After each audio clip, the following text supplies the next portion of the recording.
kwa taarifa nilizokuwa nazo, wote ambao wamepitia kwenye hizi processes hizi, wengi wamepata kazi kabla hawajamaliza even your final year. So you are being starting interest, because after this then you can do yourself a lot of other international competitions and start going out. The good news is the cyberspace now, as long as you're connected to the internet, it has everything. So the sky is the limit. Sio ule muda wa kwetu sisi kwamba umezuiwa darasani hapo, kitabu ulichokuwa nacho reference ni hiyo moja. Now it's not like that. So we have to build people who can also make other alternative tools.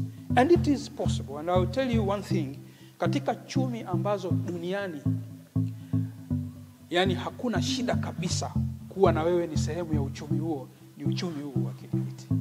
Kwa sababu ni uchumi pekee ambao hauhitaji kuwa tajiri sana, uwe na mapesa mengi na maasset mengi, hakuna. Ni uchumi ambao unahitaji tu brain iliyoandaliwa na time.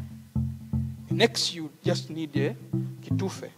Lakini sasa nataka niwaeleze pia sasa hivi the next hata kitufe ukihitaji unahitaji tu internet. Kwa sababu hata sandboxes, virtual sandboxes, environment ya kwenda kufanya hizo exercise zako sasa hivi zipo. If you are serious, you get in there, you start making money when you are in first year immediately.